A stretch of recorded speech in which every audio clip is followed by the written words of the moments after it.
우리 함께 나눌 하나님 말씀은 요한복음 11장 21절부터 44절까지 말씀입니다. 요한복음 11장 21절부터 44절까지 말씀을 한 절씩 교독하겠습니다. 마르다가 예수께 여짜오되 주께서 여기 계셨더라면 내 오라버니가 죽지 아니하였겠나이다. 그러나 나는 이제라도 주께서 무엇이든지 하나님께 구하시는 것을 하나님이 주실 줄을 아나이다. 예수께서 이르시되 내 오라비가 다시 살아나리라. 마르다가 이르되 마지막 날 부활 때에는 다시 살아날 줄을 내가 아나이다. 예수께서 이르시되 나는 부활이요 생명이니 나를 믿는 자는 죽어도 살겠고 무릇 살아서 나를 믿는 자는 영원히 죽지 아니하리니 이것을 내가 믿느냐. 이르되 주여 그러하외다. 주는 그리스도시요 세상에 오시는 하나님의 아들이신 줄 내가 믿나이다. 이 말을 하고 돌아가서 가만히 그 자매 마리아를 불러 말하되 선생님이 오셔서 너를 부르신다 하니 마리아가 이 말을 듣고 급히 일어나 예수께 나아가매 예수는 아직 마을로 들어오지 아니하시고 마르다가 맞이했던 곳에 그대로 계시더라. 마리아와 함께 집에 있어 위로하던 유대인들은 그가 급히 일어나 나가는 것을 보고 곡하러 무덤에 가는 줄로 생각하고 따라가더니 마리아가 예수 계신 곳에 가서 배웠고 그 발 앞에 엎드려 이르되 주께서 여기 계셨더라면 내 오라버니가 죽지 아니하였겠나이다 하더라. 예수께서 그가 우는 것과 또 함께 온 유대인들이 우는 것을 보시고 심령에 비통히 여기시고 불쌍히 여기사 이르시되 그를 어디 두었느냐. 이르되 주여 와서 보옵소서 하니 예수께서 눈물을 흘리시더라.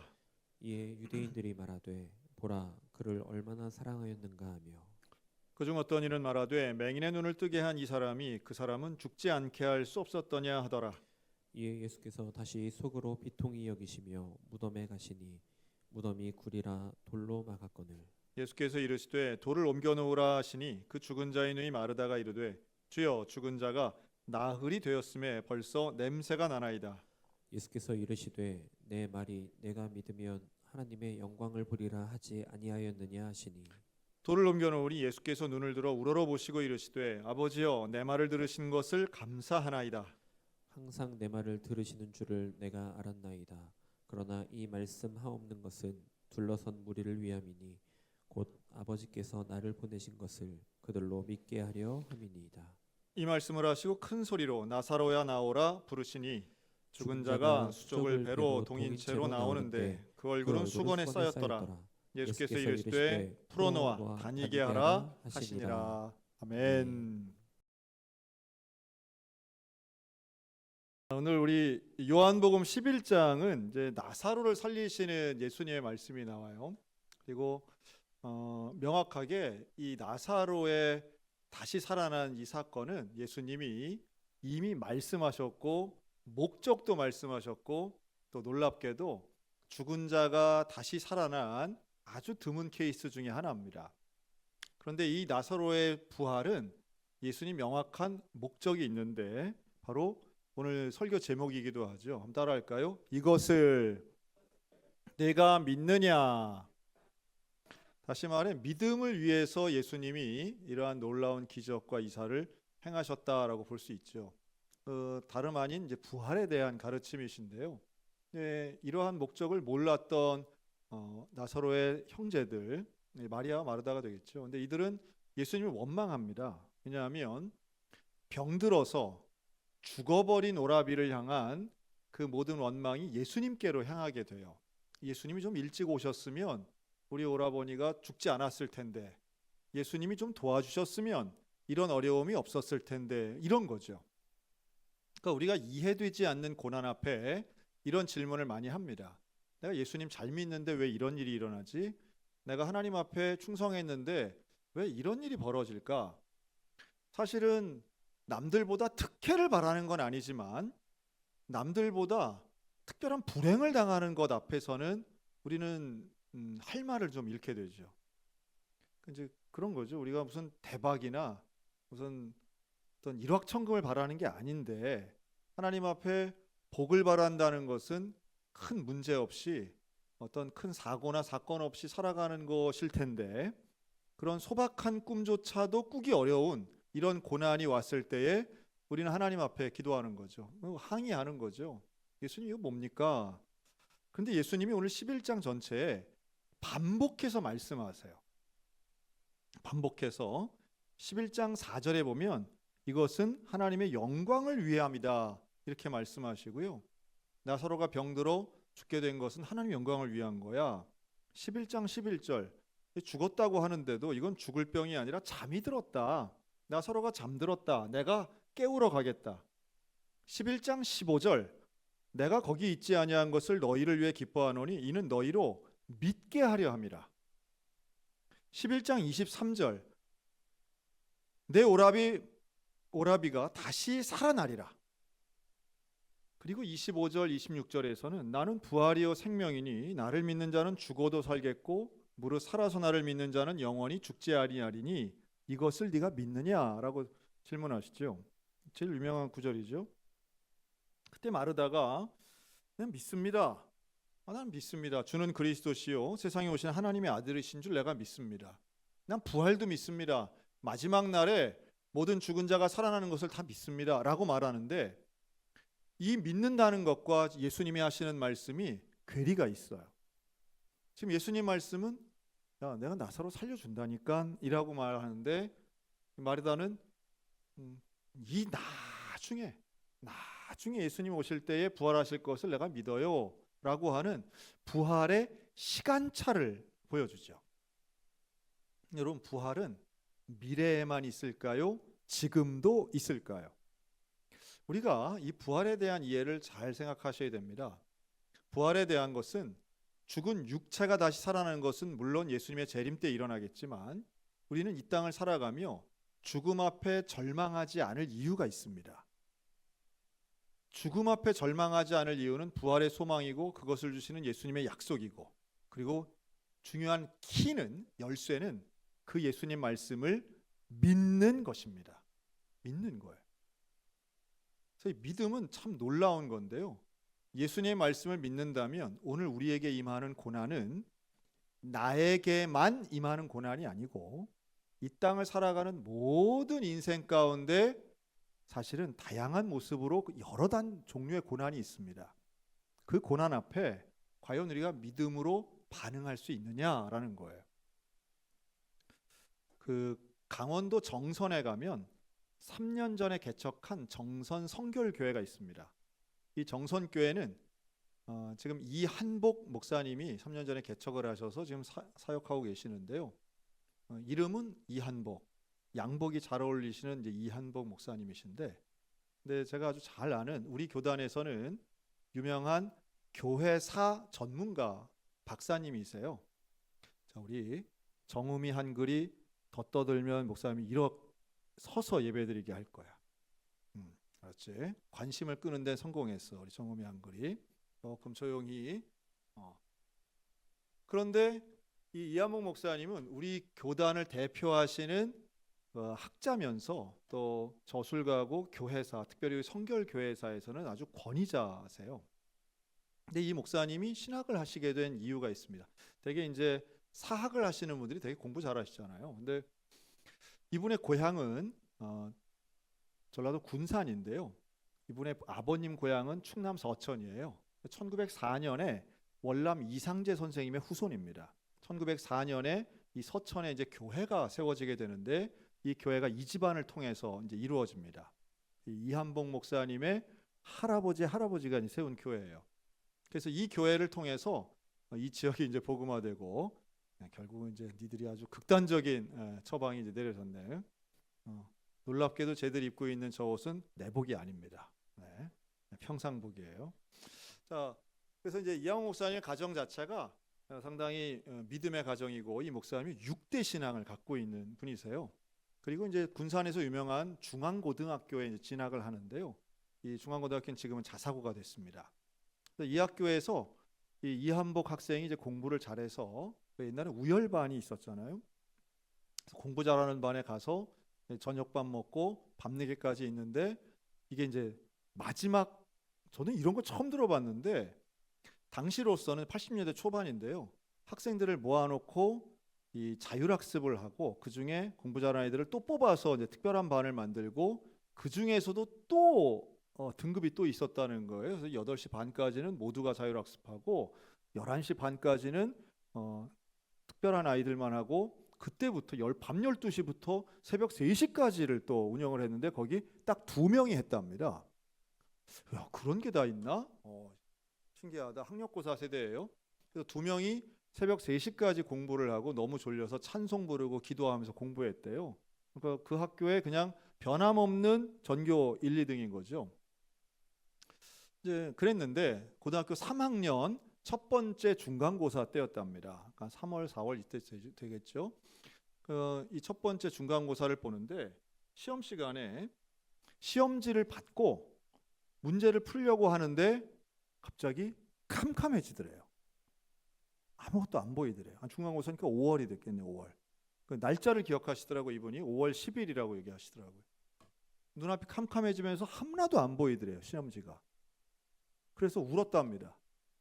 시험 시간에 전교 1등이 울고 있으니까 선생님들이 와가지고 뭐야 왜 이래, 단 한 문제도 풀지 못하고 아무것도 안 보여서 울고 끝나버린 거예요. 그날 시험을 못 봤어요. 앞이 안 보이죠? 병원에 갑니다. 갔더니 큰 병원으로 가라 해서 큰 병원에 가서 검사를 했더니 의사가 그러더래요. 실명입니다. 원인도 모르고 그 실명된 거예요. 이 말이 안 되는 거죠. 근데 그때의 아버지는 암 환자였대요. 그래서 암 환자로 뭐 정말 복수도 막 차고 이런 상황이었는데 병원에 가가지고 하루아침에 6남매 중에 넷째시거든요. 이 넷째 아들 그 실명 진단을 받고 아버지도 쓰러지고 이제 본인도 그 자리에서 막 펑펑 운 거예요. 어떡하냐 이제 울면서 우리 집안 일으켜 세울 제일 똑똑한 아들인데 시력을 잃었네 하고 그냥 부자가 다 같이 붙잡고 그냥 울더래요. 울었던 거죠. 그런데 옆에 와가지고 간호사 선생님이 이제 의사 선생님이 그러더래요. 너 정말 보고 싶으냐? 너 뭐 하고 싶냐? 그랬더니 막 울면서 저는 공부해야 돼요. 나 공부해야 되기 때문에 눈을 떠야 돼요. 봐야 돼요. 그런 애들도 있습니다. 네. 나는 유튜브 봐야 돼요가 아니고 공부해야 됩니다. 이걸로 그냥 펑펑 우는 이 고등학교 3학년 18살 이한복에게 의사 선생님이 그러더래. 그러면 지금 빛이 그래도 조금이라도 이렇게 느껴질 때에 빨리 점자를 배워라 그러더래요. 의사 선생님이. 더 울었대. 막 그거 지금 말이라고 하냐고, 지금 내 점자 배울 거냐고 막 울고 있는데 옆에서 간호사 선생님이 와가지고 여자분이신데 이러더래요. 할 수 있어요 그러더래요. 할 수 있어요. 그래갖고 할 수 있어요? 볼 수 있나요? 그랬더니 간호사 선생님이 하나님이 해주시면 할 수 있다고. 병원에서 그랬다는 거예요. 그 의사는 지금 점자 배우라고 하는데 그 간호사 선생님은 하나님이 해주시면 다시 볼 수 있다고. 그 순간 정말 하나님의 음성으로 들리더래요. 자, 시력 회복했을까요? 못했을까요? 근데 뭐 하나도 안 보여. 시험 못 보고 학교 못 가고 그때부터 학교를 안 간 거예요. 3개월 동안. 그러니까 중간고사도 못 보고 기말고사도 못 봤어요. 자, 이러면 어떻게 해야 돼요? 이러면 성적이 형편없어지잖아요. 그리고 내신을 못 받잖아요. 내신을 못 받으니까 사실은 유급이 되든지 아니면 아주 낮은 점수의 내신 가지고 대학을 가야 되는데, 하여튼 오해하지 마시기 바랍니다. 80년대에 있었던 일이니까 그 학교에서 교무회의가 열린 거예요. 그래서 이 전교 1등 어떻게 하면 되겠냐 해서 시험을 안 봤는데 교무회의 결과 얘가 1학년, 2학년 때 봤던 시험 성적의 평균으로 점수를 줘버린 거야. 지금 보면은 이거는 사학비리고 말도 안 되는 얘기죠. 말도 안 되는데 그 학교에 어쨌든 서울대학생을 하나 배출하고 싶은 전교생과 선생님들의 욕심 때문에 그런 이 말이 되나 이거 하는데 그렇게 결정을 했대요. 그러니까 그만큼 학교에서는 이제 거는 기대가 컸던 거죠. 그리고 워낙 성적이 좋으니까. 그래서 그 3개월 동안 이 이한복 학생은 뭘 했느냐 하면 예배당에서 기도했답니다.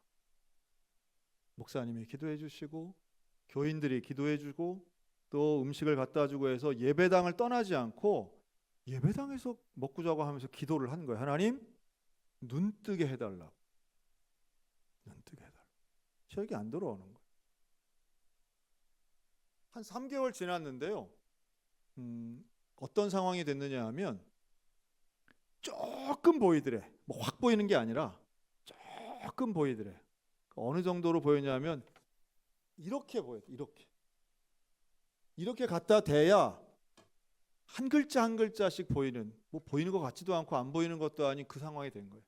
그렇게 공부했대요. 그래서 학교는 빠질 수 없어서 학교에서 모든 걸 제공해 주고 해서 가가지고 하루에 4시간만 오전에 앉아 있다가 바로 오는 것으로 해서 결석 처리 안 하고 졸업을 하고 시험을 이제 볼 수 있게 된 거예요. 그런데 그 3개월 동안 하나님께서 기도하는 가운데에 환상을 보여주시는데, 하늘에서 눈이 안 보이잖아요. 안 보이는데 환상 속에 보인 거예요. 손이 확 내려오더래요. 손이 내려와서 자기를 확 감싸주시는데 그 손이 예수님 손으로 느껴지더래요. 자, 다시 한 번 말씀드리지만 이 목사님은 역사학을 좋아하고 기적을 믿지 않고 하나님을 믿지만 이런 환상이나 기적에 대해서는 관심이 없는 공부 잘하는 날카로운 학생이에요. 그러면서 저한테 이 얘기를 하시면서 뭐라 그러냐 하면 지금까지 자기가 목회를 30년 넘게 하면서 이 간증을 처음으로 얘기한대요. 그만큼 환상 이적에 대해서는 부정적으로 생각하시는 분이세요. 그럼에도 불구하고 명확한 경험이 있는 거죠. 이 손이 와서 예수님의 손이 나를 붙잡아 주신 아주 주관적인 경험을 했는데 그때부터 5cm가 보이더래. 5cm 앞이. 그러니까 뭐 이건 아주 명쾌하게 보이는 건 아닌데 아주 한 줄 한 줄 보이는, 그러면서 그때 하나님 앞에 기도했대요. 나의 삶을 예수님께 바치겠습니다. 나의 삶을 예수님께 바치겠습니다. 그래서 진학한 것이 서울신학대학 신학과를 간 거예요. 학교에선 난리가 났죠. 아니 우리가 지금 이렇게까지 해서 대학 시험을 볼 수 있게 한 게 서울대학 가라고 한 건데 지금 너 뭐 하는 거냐. 그러나 나는 예수님 앞에 나의 생을 바치기로 했습니다. 그래서 서울신학대학을 가겠습니다 하고 서울신학대학 신학과를 진학을 하신 거예요. 학교 가서는 조금씩 1학년 1학기 마치자 아버지가 암으로 돌아가시고요. 그리고 그런 가운데 하나님 앞에 헌신하고 기도한 것이 조금씩 시력이 좋아지더니 두꺼운 안경 끼고 책을 볼 수 있을 정도가 되게 됩니다. 그것도 기적이죠. 그러면서 학년 내내 1등 하고요. 그리고 뭐 한 번 읽으면 다 외우시더라고요. 이분은 뭘 해도 찬송가도 다 외우고요. 뭐 성경도 그냥 들으면 다 외우는, 이런 정말 수제는 조금 다르다 하는 생각이 좀 들었는데, 나이가 들어서 이제 보니까 그냥 서울대학 가는 게 낫지 않았나 하는 생각이 좀 들고 이제 와선 조금 그런 생각 좀 들긴 하지만 역사학이라고 하는 건 사실은 언어 중에 한자를 많이 알아야 되잖아요. 특히 한국교회에서는 1890년대부터 1920년대 사이에 있는 대부분의 자료는 다 한자로 되어 있습니다. 그러다 보니 한자를 알지 못하면 그 100년 된 교회의 초창기 주보를 보면 다 한자로 되어 있어요. 그래서 이게 참 교회사에 쉽지 않은 부분들인데요. 그런데 이 이한복 목사님은 한자도 너무너무 잘 알고 고향에서 천자문, 뭐 사사삼경 이런 거 다 공부하신 분이어가지고 이제 이런 게 됐던 거죠. 그러면서 지금 우리 한국교회의 우리 한국 성결교회사에 참 중요한 한 축을 담당하고 계십니다. 제가 이 간증을 들으면서 19살 수재에게 시력이 없어진다는 건 절망의 순간 아니겠어요? 왜 이런 일이 일어나는가? 이런 일을 통해서 하나님 원하시는 게 과연 뭐가 있을까? 중요한 건 그로부터 40년이 지나 지금 와서 해석을 하는 이 목사님의 해석은 결국 하나님이 나를 선택하셨다라고 밖에는 설명이 안 된다는 거예요. 나의 출세도 중요하고 아버지의 소원도 중요했지만 결국 하나님 손에 붙잡히는 것은 나에게는 어둠에서 빛으로 옮기는 과정이었다는 거죠.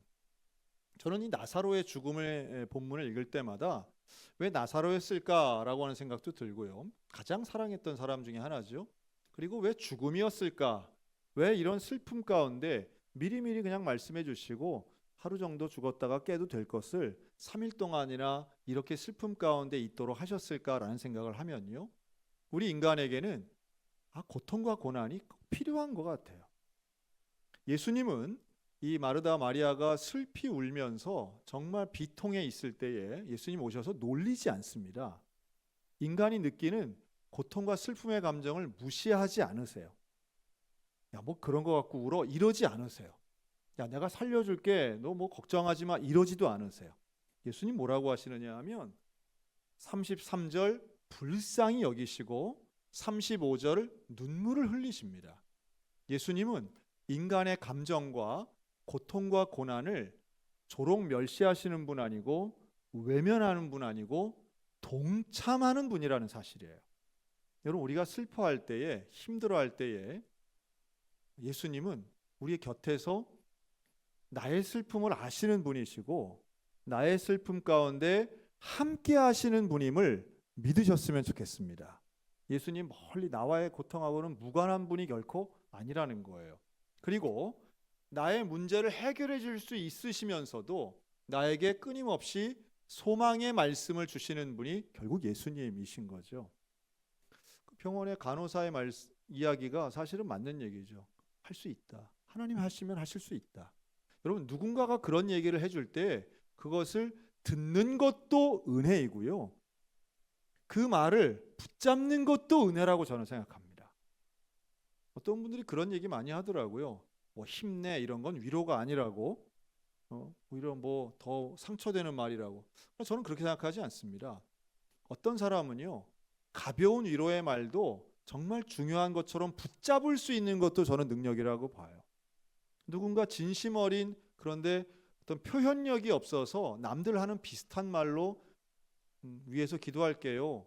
뭐 이렇게 한다고 하도 그 말의 진정성 같은 거 따지기보다 그 말을 나에게 해주시는 하나님의 말씀으로 믿음으로 붙잡는 것도 저는 은혜라고 믿습니다.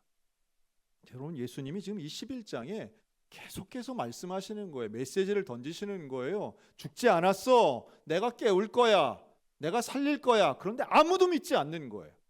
그걸 붙잡는 사람이 없어요. 예수님의 약속의 말씀을 붙잡는 사람이 없는 거예요. 오늘날에도 주님은 말씀으로 우리에게 계속해서 메시지를 주십니다. 소망의 말씀을 주시고요. 이것을 네가 믿느냐라고 질문하시고요.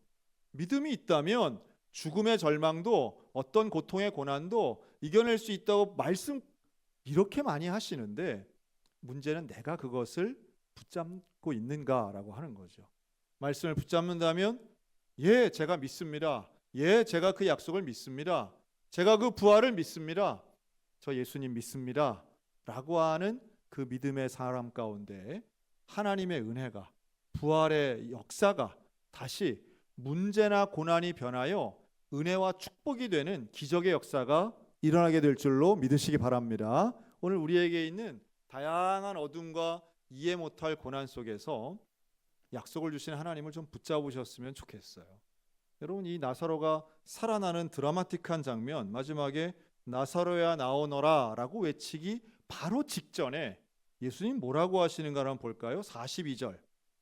항상 내 말 들으시고 아버지 앞에 감사하면서 이렇게 말해요. 항상 내 말을 들으시는 줄을 내가 알았나이다. 그러나 이 말씀을 하옵는 것은 둘러선 무리를 위함이니 곧 아버지께서 나를 보내신 것을 그들로 믿게 하려 함이니라. 예수님은 사실은 통성기도나 큰 소리 필요 없어요. 하나님과 소통하시니까요. 그런데 이렇게 굳이 이야기하는 것은 둘러선 사람들의 믿음을 위해서 한다는 거예요. 끝까지 제자들과 사람들에게 예수 그리스도를 향한 믿음을 갖기를 원하시는 예수님의 목적과 마음이 그대로 쓰여 있는 거죠. 그리고 나사로야 나오너라 했더니 진짜로 살아나오지 않습니까? 여러분, 나사로가 살아난 이 기적을 보는 두 가지의 시각이 있었어요. 하나는 감격해서 와, 예수님은 정말로 죽은 자를 살리시는 부활의 주인이시구나라고 하는 걸 믿는 사람이 있었고요. 47절 이하에 보면 대제사장들 바리새인들이 공회를 모으고 회의를 합니다. 큰일 났다. 큰일 났다. 이런 일이 벌어지다니. 만일 그대로 두면 모든 사람이 저 예수 믿게 된다. 큰일 났다. 대제사장 가야바는 너희가 지금 아무것도 모른다고 그냥 소리를 지르면서 욕을 합니다. 그리고 결국 53절 이날부터는 그들이 예수를 죽이려고 모의하니라. 아이러니한 거죠. 진짜 부활의 현실을 나사로의 부활을 통해서 증명하는 그날 대적자들은 예수님을 죽이려고 모의하기 시작합니다. 자, 이것이 바로 예수님이 말씀하신 진정한 목적 중에 하나인데요. 다시 11장 4절로 돌아가겠습니다. 11장 4절 이 병은 죽을 병이 아니라 하나님의 영광을 위함이요 하나님의 아들이 이로 말미암아 영광을 받게 하려 함이라. 하나님의 영광과 예수의 영광을 말씀하는데요. 하나님의 영광은 부활에 대한 영광이고요. 예수님의 영광은 십자가를 지는 영광입니다. 이것이 나사로의 죽음에 걸려있는 목적성이었어요.